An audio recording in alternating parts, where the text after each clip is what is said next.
Hi folks, my name is Skip Waite, and we're at the old company store in Wareham, Massachusetts. And I'm going to show you today how to make a Russian fan bird. Most of my customers don't know what they are, but as we go through this, you'll get a kick out of it. They're also known as the bird of happiness. They're all made from pine primarily. Some people use cedar, but I use pine. And I have this wonderful tree company here in Wareham that delivers me the wood, family tree service, and it's the trunk of the tree. It has to be the trunk. We can't have any knots in it, but you're going to see in a minute I got knots anyway. This is what I get, and I will quarter this, then I will eighth it. After I've eighth it, then I have to rive the wood and split it in a parallel grain. And what I do, I use wedges to split this. Then I have to use this strange looking tool here. And this is a piece of cherry that I split with, and a wooden mallet, because you want to use wood. And I'm going to split this. This is going to be fun. This is not splitting the way I like it to, because there are knots in it. Now, this little device that I'm using here, that is a froe. And that is used for making clapboards, shingles, or just riving wood. Now this has a split in it here, so that's no good. We get rid of that. Now, is there a way to make sure that you do not get the splinter, as you said, like not to waste the wood? Well, it's extremely wet wood. Oh, okay. Pretty tough for me to get a splinter. However, I have knot holes here. Here and here, you can see right through. So what I'm going to do is I'll use this part, and we're going to make ourselves a Russian fan bird with this. We'll go back inside the old company store and start making it. I'll be right back.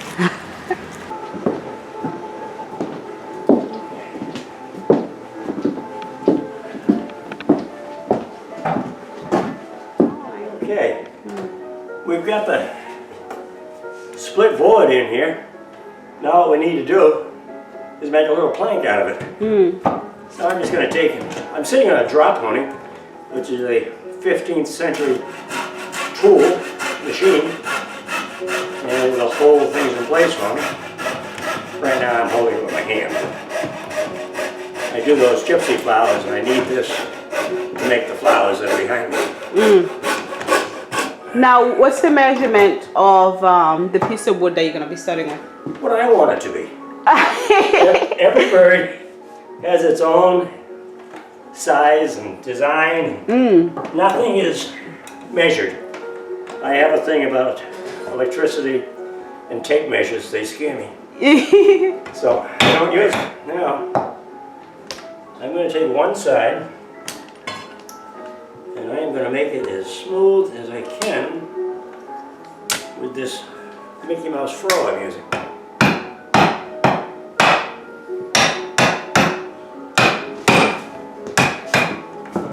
Not bad.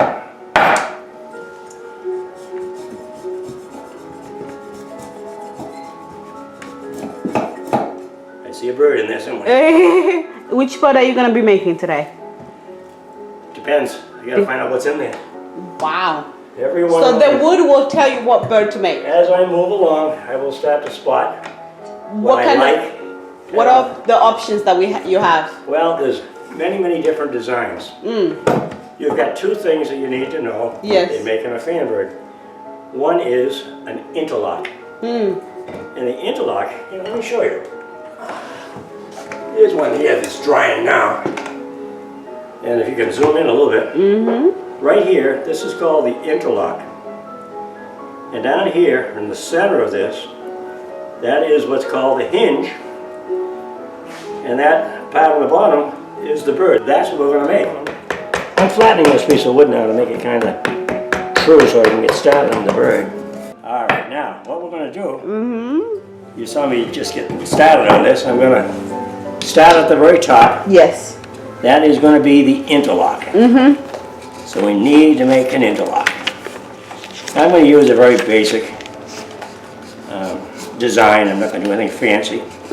Most of my birds are fancy. Yes. And I have plenty of time to do it. But today we don't have plenty of time. So today we're not going to make a fancy. I'm not doing so fancy, I'm doing basic.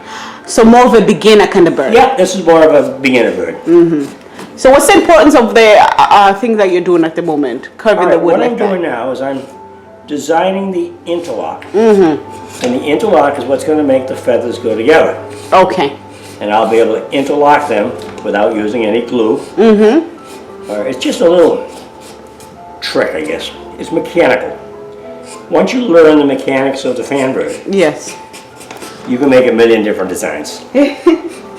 And I do. I just get so involved in my designs that sometimes I totally lose track of time. I've made everything from a pheasant to a little hummingbird. Now, does making any type of bird support the legend of the fan bird? The dove is probably the most popular, Okay. and it's also known as the bird of happiness, as I said earlier. And that was also a dove type of bird. Okay. And what they're supposed to do is they protect the family and the children in the house. And they used to always have them hanging over a dining room table or something to protect the family. And the legend of the bird is fantastic. If you have a chance, anyone that's watching the show, just Google fan bird legend. And it's a wonderful story about this little boy that was sick in medieval times, and he wished it was spring. It was midwinter, and his dad made him a fan bird. And he was very, very sick, and he started to get better, loved the fan bird, and before you knew it, everybody in the village wanted a fan bird for their house because the little boy got better. And that's kind of how it all started. So I have seen on the internet. Yes. I don't know the story because, to be honest with you, 300 or 400 years ago, I'm too young to remember. But I love the story. It got me into making the fan birds. And what I'm doing here now, as you're watching me, is I am making the interlock. And it's very important that we get a good deep interlock, because that's where we're going to attach the feathers when we make our bird. And you can try this at home, because I never cut toward myself, Yes. so you shouldn't get hurt. And first thing you have to do is build a drop pony, like I said.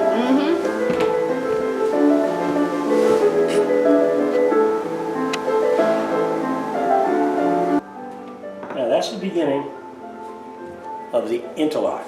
Okay. Can you see that? That's the beginning. Now, I'm going to take this gouge, and I'm going to use that to cut out the center, believe it or not, of the wing. How many tools are you going to be using to complete the fan bird? 3 or 4, maybe 5, Okay. depending on what the design is that I'm doing. Different designs, you need different tools to make them with. Yes. I haven't used a chainsaw yet, but I would if I had to. Yes. All right. Well, that's not bad for a down and dirty bird that we're just doing quick. After I make this bird, I will show you some of the ones that I've made, and you'll see that I put a little more effort into it than this one. This is going to give you the basics of the bird. Put the gouge back.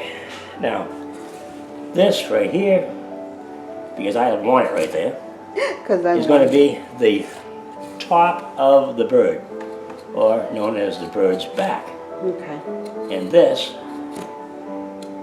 is called the hinge that I am making. The hinge. The hinge is what's going to keep the feathers attached to the body of the bird. Okay. I'm going to shave this down till it's about the thickness of a toothpick. Wow. But it will be attached, Okay. but just barely. So I'm designing the feather, that's what I'm doing. I'm using a Sears and Roebuck cheap chisel. Doesn't matter. I like the chisel and it works for me. I wish it was an old antique. It's not. And you're not supposed to be hitting it with a hammer either. I've ruined the back of it, but I don't care. I can always get another one at a hardware store. You could do all this with a knife if you wanted to. I'm going to clean it up and fancy it up with a knife. So you have to do it in a diagonal kind of shape. Well, you don't have to. I do for this particular one. Yes. But every pattern can be different. Okay. The mechanics are the mechanics, and it's simply the hinge for attaching the wings together, and the interlock and the hinge. That's the only two things you need to always remember. And you can make any design in between the hinge and the interlock. Doesn't matter. And believe me, I get into some really crazy looking patterns because I get nuts. You know? Yes. How long have you been doing fan bird Years and years. I retired and I needed something to do. I went and bought myself a little wood carving knife. Yes. Started carving wood. I was going to quit smoking. And within 3 weeks I carved a pipe. So that didn't work out so well. But see, what I'm doing here is I'm making a nice design. Believe it or not, this is the wing. But I'm going to show you something. Because I'm hurrying this, and believe me, I am hurrying it. I took a little gouge out right there, but it won't do any harm as far as doing a bird. Okay.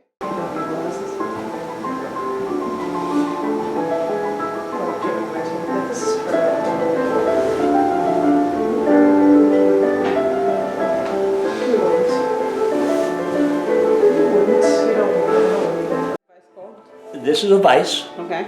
and I'm gonna put my gonna-be bird in here, and I'm gonna tighten this down nice and tight.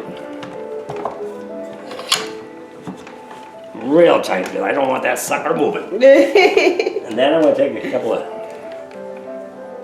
vices here, clamps, and I'm gonna clamp this on here so that it doesn't go anywhere on me when I'm trying to rive the wood.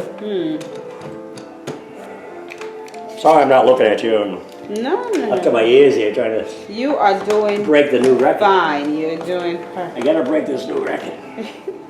All right, now, this is called a riving tool. Okay. It's a knife, it's a spoke shaver of a sort. Same as these spoke shavers that I have here, Yes. just it's a smaller one. And what this is gonna do, because I've got it nice and sharp, I'm gonna rive this piece of wood. Yes.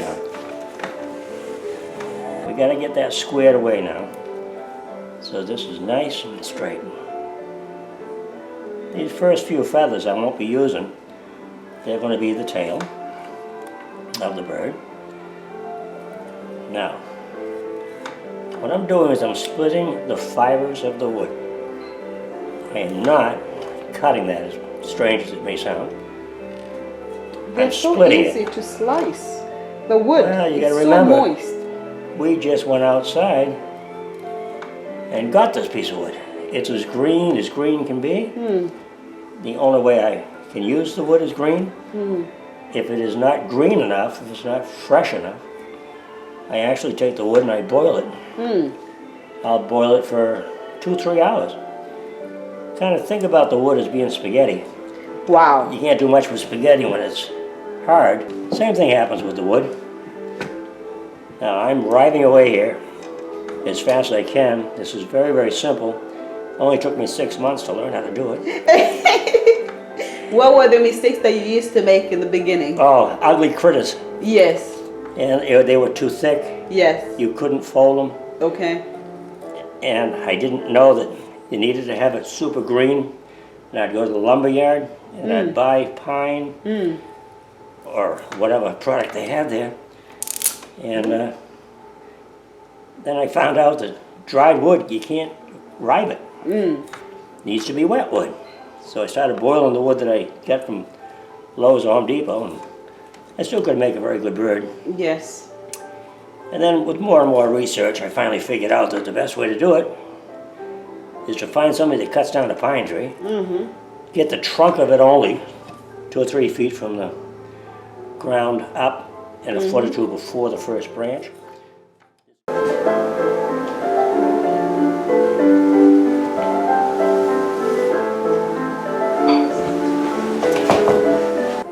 so now what we're going to do, you can see here that some of these broke on me.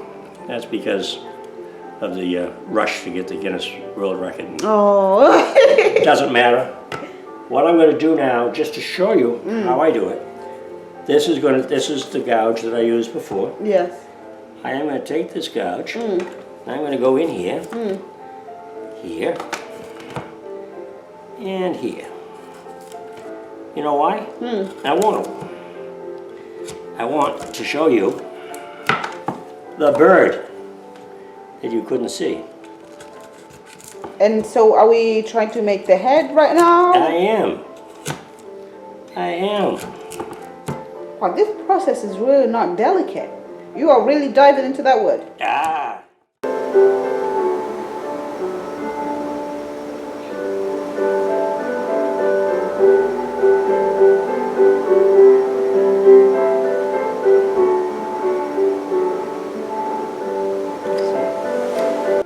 We're going to even them out, and we'll make them a three-dimensional. All right, what I'm doing now, I'm shaping the body, that's all.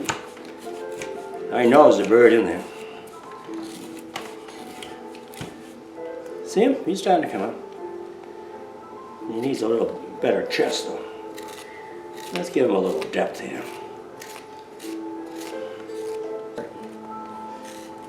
I don't think I'm going to make it.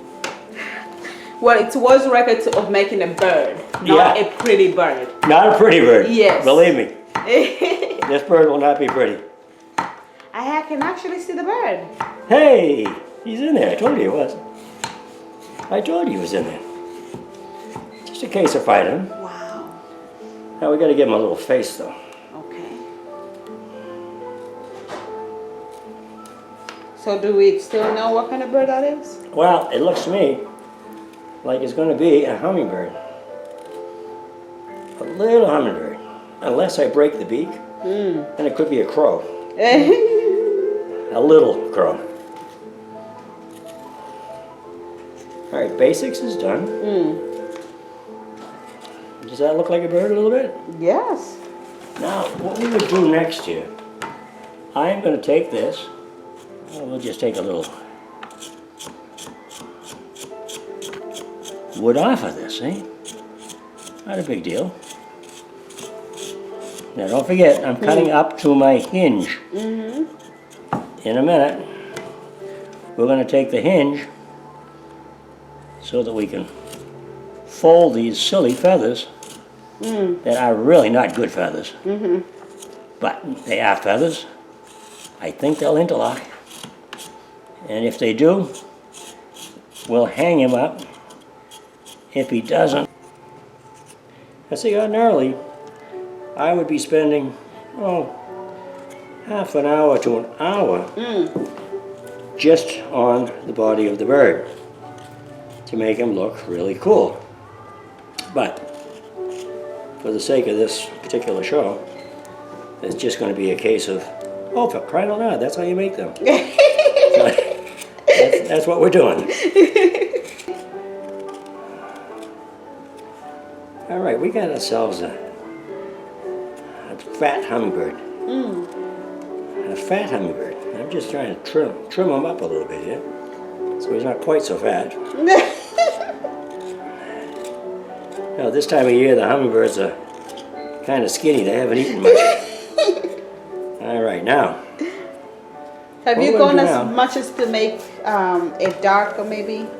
I have made a duck. Yes. Matter of fact, I made a mallard. Okay. And we sold it around Christmas time. It was a beautiful little mallard, and I was carving like I just am now, and all of a sudden I saw a duck's beak coming out of the wood. Yes. So I said, I'll be a son of a gun. He's going to be a duck. That's how I get the duck. I have never made another duck. And believe me, it wasn't on purpose. And a young man came in and saw the duck, and his dad was a duck hunter. And he said, I got to have that duck for my dad. So, duck is gone. Will you ever make them again? I'm sure one will pop up again. It's all going to be by accident anyway. You know. All my birds primarily are by accident. The hinge is the most important part of building the bird or making the bird. Because the hinge is what makes it fold. Now that mistake that I made there, that's not going to interfere too much. Now we have to be very careful while making the hinge to not break. Absolutely. If you go too far, you're in big trouble. If you don't go far enough, you're in big trouble. Yes. So no matter what you do, you're in big trouble. Yeah. Now let's say we break the feathers. Well, I'm sure that some will break while I'm doing it. Okay. But I can hide that pretty much. And could you just as fast going inside with the glue and glue them back? No glue. Okay. No glue. But I'll put them together so that they'll be all right. All right, now, there's your bird. There's your feathers. Broken because I messed it up a little bit because I was hurrying. But now what I want to do, I'm going to take that and I'm going to twist it and bend it. Take this one, twist it and bend it. Take this one, twist it. Now see how that's broken? Yeah. I'm going to interlock that. Interlocked. Then I will interlock this one. Because it's okay. Then I'll interlock this one.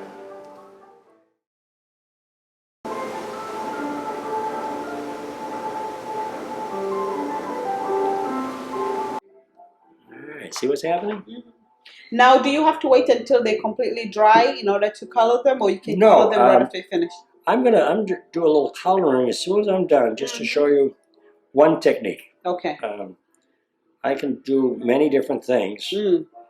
I happen to like my food coloring. Okay. Do you have to use a certain type of color? Nope. Okay. Nope. You can use absolutely anything. I've used lacquers. I've used everything. You got to remember that it's only wood. Yes. You know, if you would have to let it dry to do your lacquers and things. But I like to leave it wet for my food coloring because it runs in the grain of the wood and it really looks pretty cool.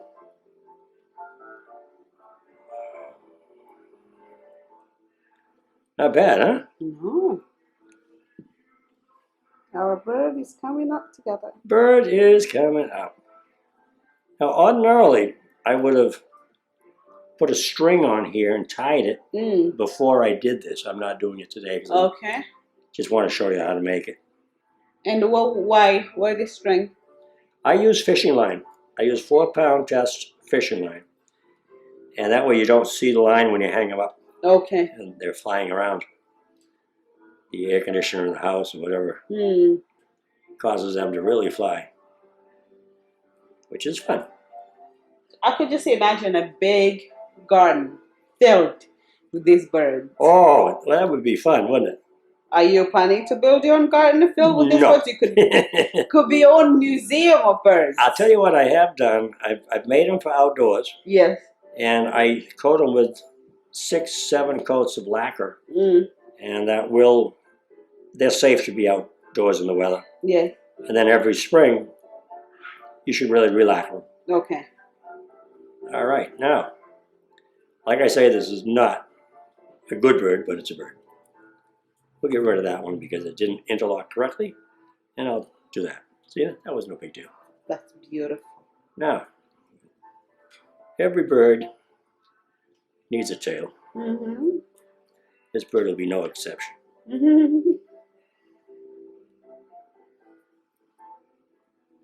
Kind of fun. You can't beat. This is the delicate with a good process tail. right here. This is when you really need to be careful. Oh, I've made some pretty strange creatures. Now, do you make them and then you go, I wonder what kind of bird that is in real life? Yeah, but they're a mythical bird. Yes. And they're not really meant to be anything, but I have made blue jays and blackbirds, and there is a little hummingbird. It's pretty cool. That is gorgeous. That is this gorgeous. one here is broken. Now, that was kind of fun, wasn't it? Why would you ever think you were going to make an ugly bird? Well, believe me, he's not the best looking bird I've ever made. But now we're going to color him up and we'll make him look even better. How do you like?